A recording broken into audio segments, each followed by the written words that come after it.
de passer ce moment de partage.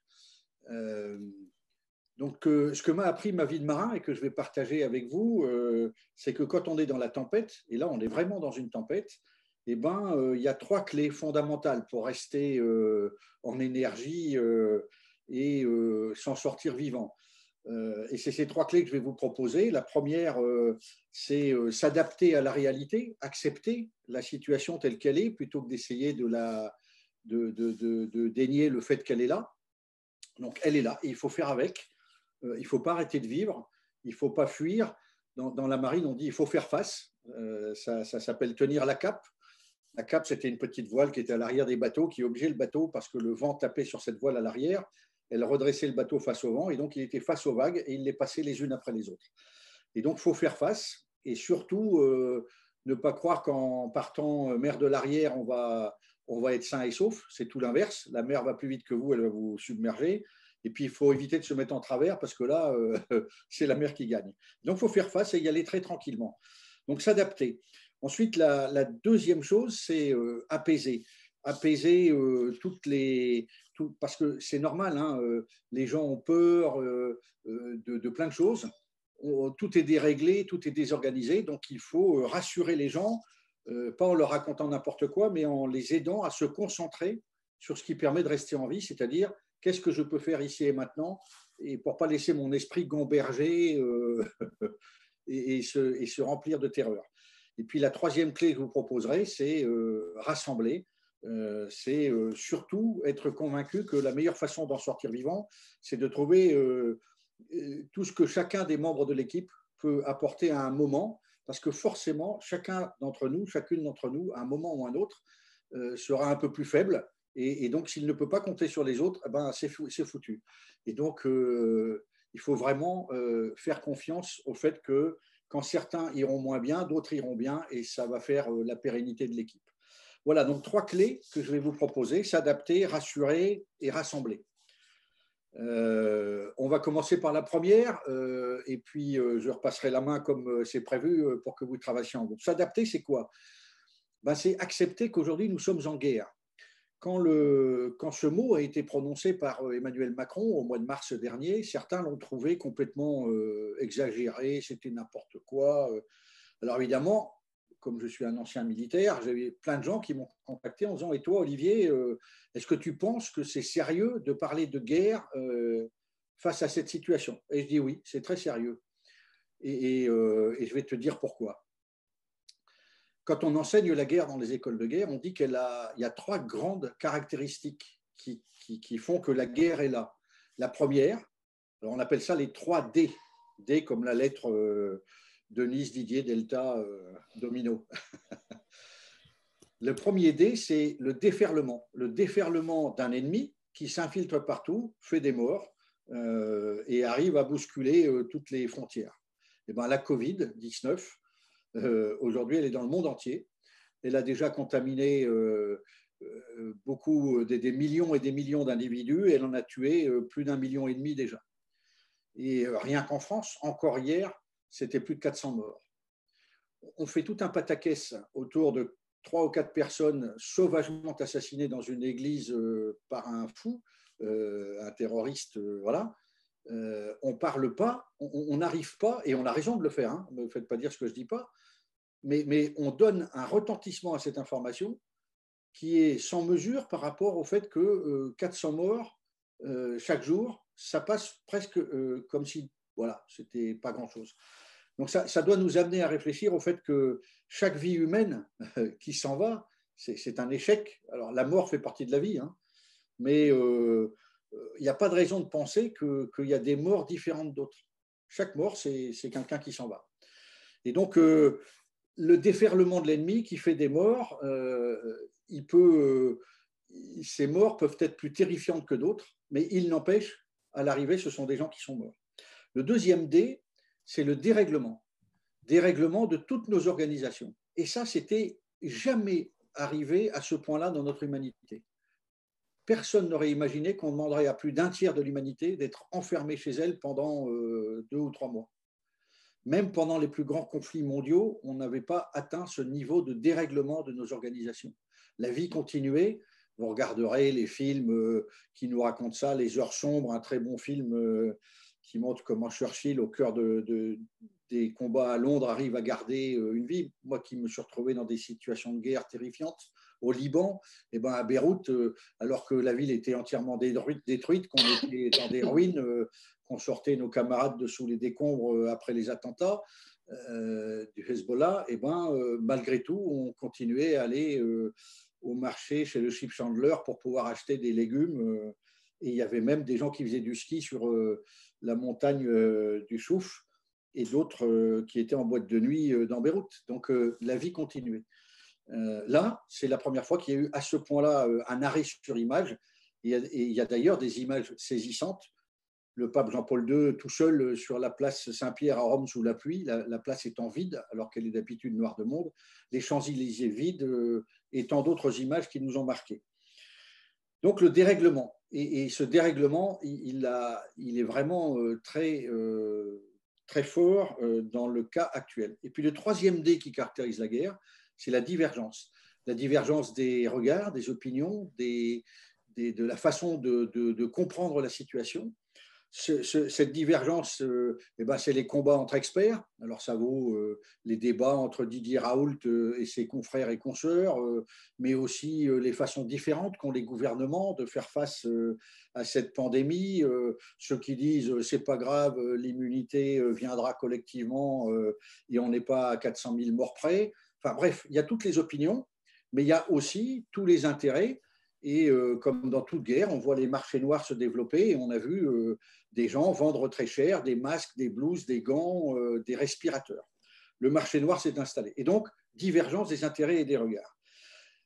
Tout ça, ça crée un climat très anxiogène où les gens ont peur.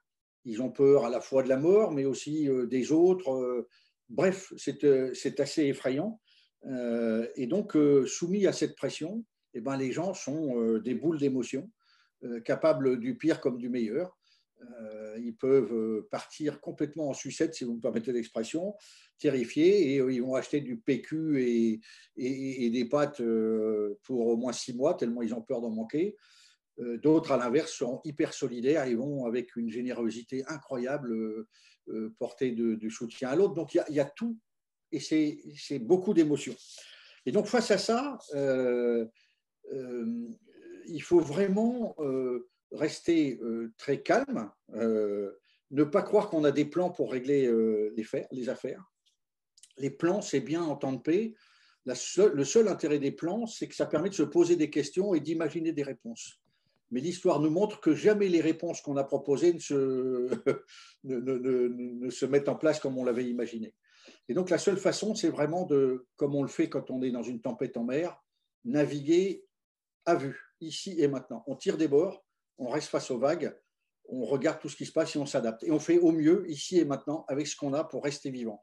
Finalement, l'important, c'est de rester vivant. Et pour rester vivant, il faut aller chercher tout ce qui va permettre de ne pas s'effondrer, paniquer, devenir violent parce qu'on a peur des autres ou au contraire baisser les bras. Naturel, et donc il faut l'accueillir comme elle est et donc naviguer à vue. Et donc le message s'adapter, c'est ça, c'est 1, j'accepte la situation, 2, je navigue à vue, je m'adapte. Et donc maintenant, je passe la main à Maïlam pour qu'elle vous pose la question que ce premier petit échange peut provoquer. Merci beaucoup, Olivier. Donc, c'est une question que Olivier a formulée, hein, que je n'ai pas formulée du tout.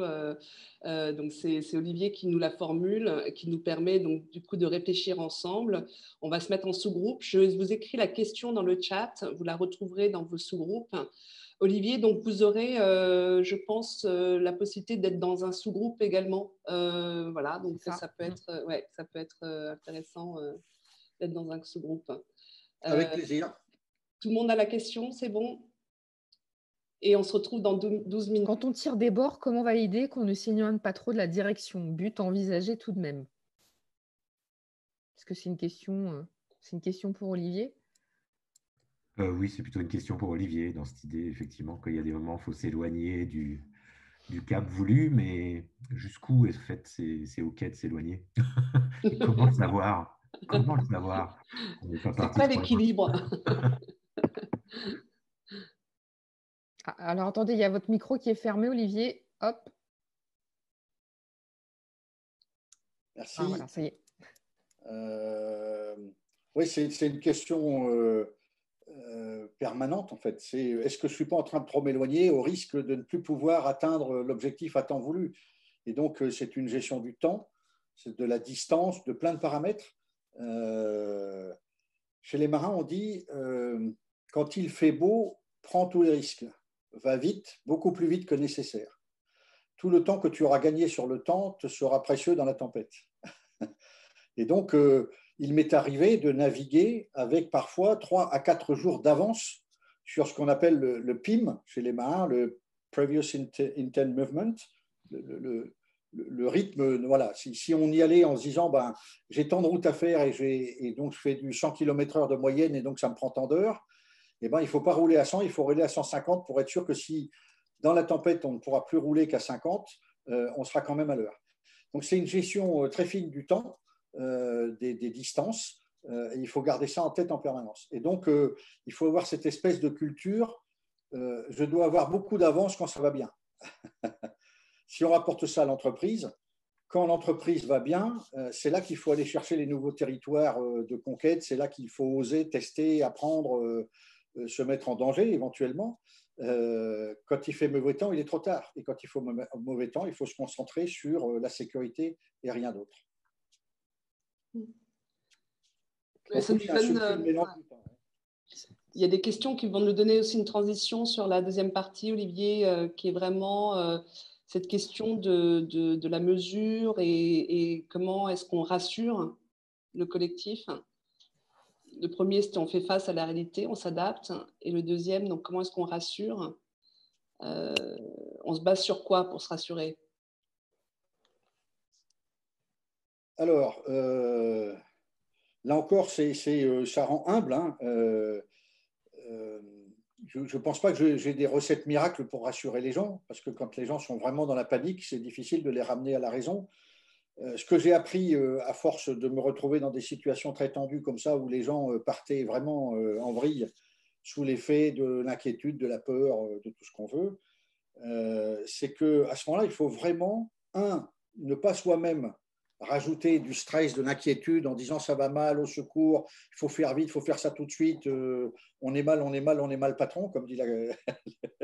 Mais au contraire, arriver à dire attends, ici et maintenant, là, ici et maintenant, qu'est-ce qu'on peut faire de concret qui va nous permettre de rester vivants?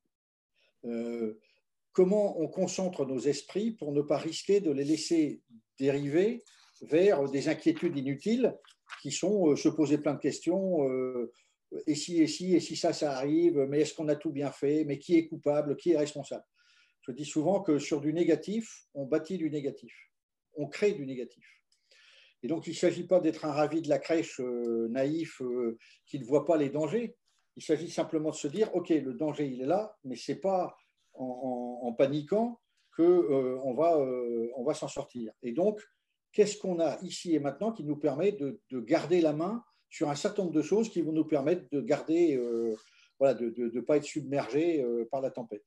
Et ça, c'est concentrer les gens sur tout ce qu'ils peuvent faire là. Ensuite, dans les tempêtes, c'est vrai que pour en sortir le mieux possible, il faut à la fois avoir la jambe qui s'occupe du ici et maintenant, et puis alimenter l'autre jambe qui donne un espoir, une lumière au bout du tunnel, quelque chose qui fait qu'on se dit, allez, les beaux jours vont revenir.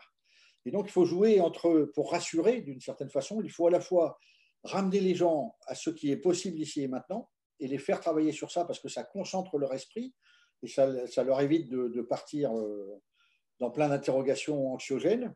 Et puis, dire, de toute façon, ce n'est pas la première fois que c'est arrivé dans l'humanité et on va en sortir. Il y aura à nouveau du beau temps et il faut qu'on ait en tête que tout ce qu'on est en train d'apprendre, ça va nous être utile pour le coup d'après.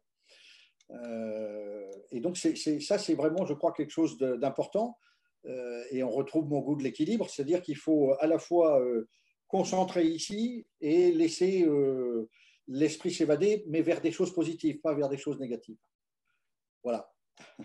Est-ce que vous voulez qu'on passe tout de suite à la deuxième question, Olivier, ou est-ce que vous voulez qu'on développe un petit peu? Je pense que le mieux, c'est de passer vite à la deuxième question parce que je sens bien que les gens ont plaisir à être en groupe et à travailler en groupe plutôt qu'à m'écouter. Voilà, moi, je ne suis pas là pour parler de trop, juste envoyer quelques idées et puis ils en font ce qu'ils veulent. C'est ça l'intérêt de Drinking Dialogue. Et donc, je vais lire la question que j'ai préparée, comme ça les gens vont la mémoriser. Oui, Caroline a réussi à la mettre, elle a réussi à l'écrire. J'ai juste un petit truc à dire, c'est que je pense important dans les échanges que chaque fois, dans chacune des trois questions, je mets que ce soit à titre professionnel et ou personnel. Parce que je pense qu'on n'est pas deux personnages, un au monde du travail et un ailleurs que le monde du travail. On n'est pas schizophrène ou alors c'est grave. Et donc souvent, ce que l'on ressent, on le ressent parce qu'on est un tout et que nos façons de réagir sont très liées à nos innés, nos acquis, nos personnalités.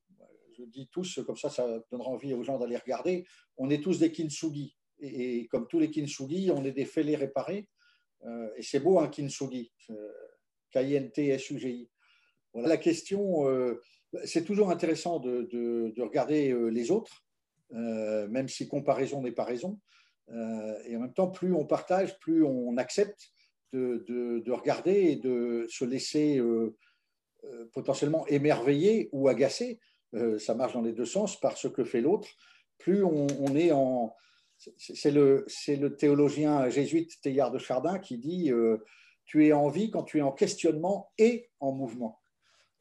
Si tu ne fais que bouger, tu vas être comme une marionnette complètement désarticulée. Si tu ne fais que penser et t'interroger, à un moment, on va te dire dis donc, il faudrait voir à faire quelque chose. Et donc, il faut aller trouver ce bon équilibre entre action et réflexion. Dans notre groupe, là, Baptiste nous parlait du problème du temps, de la gestion du temps, c'était intéressant. Et plus on est dans l'urgence, plus potentiellement on peut être brutal et violent. Parce qu'on a l'impression d'être pressé. Et, c'est bien raconté dans Alice au pays des merveilles, avec la petite bestiole qui court en disant j'ai pas le temps, et qui finit par ne plus rien écouter, et donc qui passe à côté de tout ce qu'il pourrait apprendre si simplement il prenait le temps de regarder ce que font les autres. Et donc, alors qu'on est dans la tempête, qu'on a peur, que le temps est court, qu'on est secoué, c'est là qu'il faut être capable de dire regarde autour de toi, puise des idées autour, voilà. Mais ce n'est pas facile, c'est une sorte de grand écart toujours entre le besoin d'être ici et maintenant de se concentrer sur la sécurité tout en laissant son esprit s'enrichir d'autres possibles.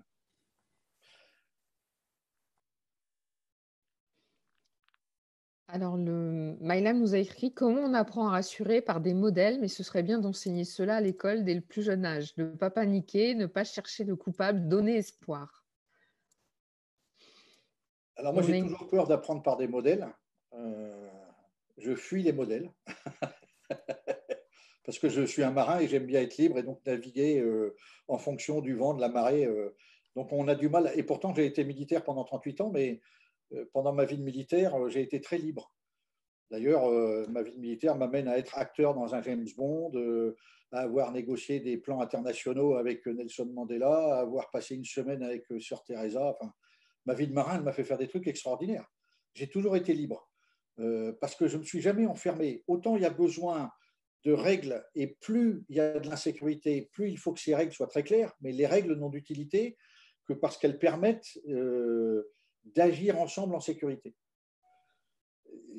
Souvent, on entend en ce moment dans le monde de l'entreprise, il faut faciliter l'erreur, autoriser l'erreur, patali patala. Oui, à condition de bien définir ce qu'on appelle une erreur. Une erreur, c'est quelque chose qu'on va tester, essayer de faire, puis ça va faire une grosse connerie. Et parce qu'on va la partager, tout le monde va apprendre qu'en faisant ça, c'est plutôt une grosse connerie qu'un truc génial. Ou à l'inverse, si c'est génial, on peut le développer. Et donc, il faut être capable de dire c'est quoi une faute. Parce qu'en même temps, les équipes n'acceptent pas que les fautes ne soient pas sanctionnées, parce que sinon, ça laisse la place à toutes les manipulations, les violences possibles. Il faut des règles du jeu dans une communauté, ce qu'on appelle les règles, et donc, si elles sont transgressées, c'est une faute. Et donc, moi, je dis, quand on me dit, Olivier, comment tu définis la faute? Je dis, la faute, c'est la transgression volontaire d'une règle sur laquelle on s'est mis d'accord. Ça veut donc dire qu'on revisite régulièrement les règles ensemble. Aucune d'entre nous ne peut accepter de se soumettre à une règle qui est chiante, infantilisante, bête et méchante. On est trop intelligent pour se faire enfermer dans des choses comme ça. Par exemple, tout le monde roule à 80 sur toutes les routes. C'est n'importe quoi. C'est un dogme.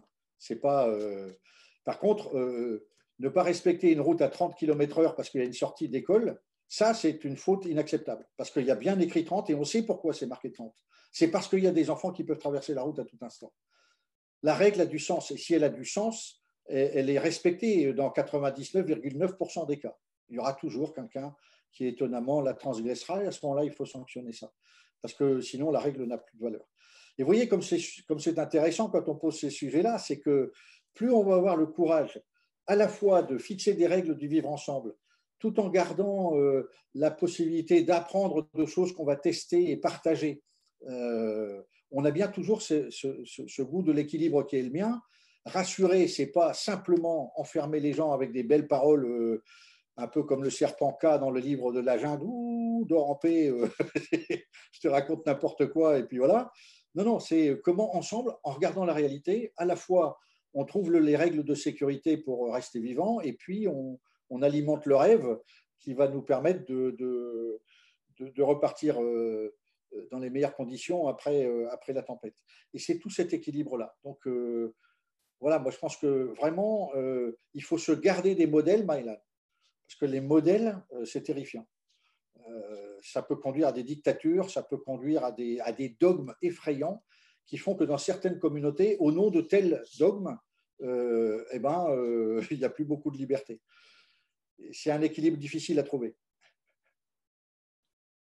Je ne voulais pas débattre de ça, mais c'est vrai que la règle, finalement, c'est peut-être un des socles pour assembler. Donc, si je fais la transition avec notre troisième partie, et cette question de, voilà, genre la règle, c'est vraiment la question de… J'adore votre expression de l'articulation du genou. Souffrant d'arthrose assez précoce, voilà, je peux témoigner que ça fait très mal à ce niveau-là, l'articulation du genou sur ce collectif. Voilà. Est-ce qu'on a épuisé les questions sur ce deuxième, avant d'attaquer la troisième? Il n'y a pas, personne ne veut dire hop, hop, hop, hop, j'ai encore un truc là-dessus, ou c'est bon? Non, c'est bon, je pense. Ouais. C'est bon. Alors, donc, le troisième mot, c'était rassembler. Et donc, Maïlam vous parle du genou. Ça doit vous paraître un peu étonnant. Juste avant de parler du genou, très vite, j'espère que vous avez eu la curiosité de regarder Kintsugi.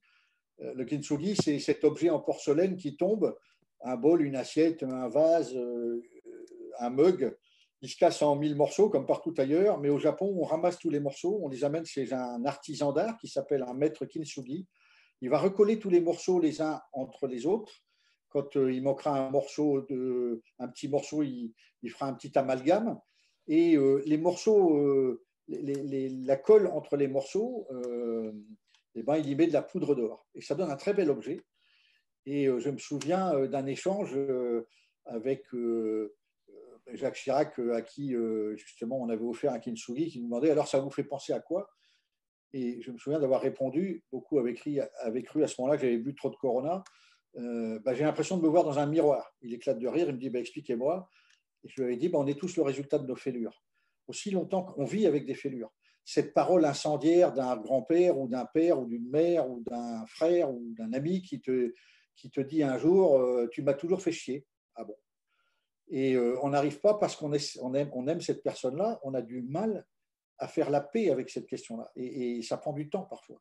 Et on vit avec ça, et la façon dont on réagit, on est en relation avec soi, avec les autres, est complètement liée à ces fêlures-là. Et il faut avoir fait la paix avec ces fêlures pour pouvoir ensuite être en relation aux autres et je pense être plus résilient du coup dans la tempête.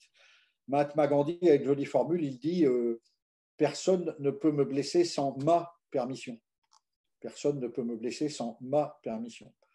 Soit je laisse l'autre me blesser dans tout ce qu'il dit parce qu'on en fait toujours une affaire personnelle, soit je suis capable de faire un petit pas de côté, et ça rejoint la réflexion de tout à l'heure sur, mais si elle me parle comme ça, c'est que dans son monde à elle, à lui, la culture, la façon de s'exprimer, c'est comme ça. Ce n'est pas la mienne, elle me dérange, mais je fais un pas de côté, je ne prends pas ça au premier degré, j'accepte que c'est sa façon d'exprimer les choses.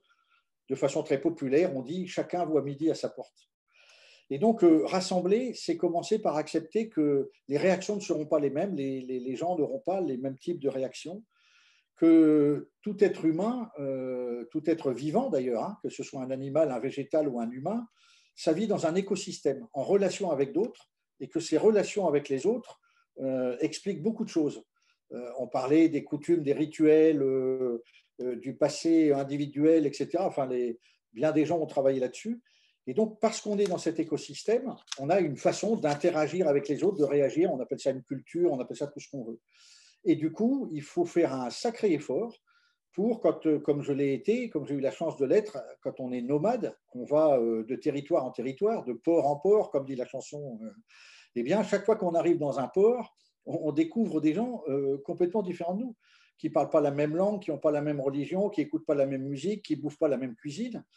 Et donc, si on ne fait pas ce petit pas de côté en disant la seule façon que j'ai d'être en relation avec eux pour voir comment on va pouvoir agir ensemble dans notre intérêt commun, c'est quel effort je fais pour mieux les comprendre. Et donc, comment ensuite je vais faire en sorte qu'on va se mettre d'accord sur un nous tout en gardant la liberté de chacun de nous.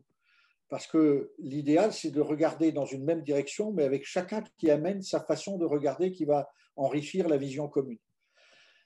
Quand on me parle d'entreprise, je dis souvent, finalement, l'une des clés de l'entreprise, c'est le bon réglage du genou. Alors, vous regardez vos petits corps d'athlètes, vous avez tous des corps d'athlètes sublimes. Comme moi, sans doute, enfin, je l'espère pour vous, vous avez 2 genoux. Vous les voyez, vos petits genoux? Je suis sûr qu'à partir de ce soir, vous les embrasserez tous les soirs d'un petit bisou. Parce que, imaginez, on arrive au monde, on sort tout nu du ventre de maman, après 9 mois d'emprisonnement, donc on est bien content. D'ailleurs, première chose qu'on fait, c'est qu'on gueule un grand coup. Et puis, pendant 1 an, on va être complètement dépendant de notre entourage. Jusqu'au jour où on va se tenir debout, grâce à nos petits genoux, qui, parce que c'est une sacrée articulation, vont nous permettre de nous déplacer.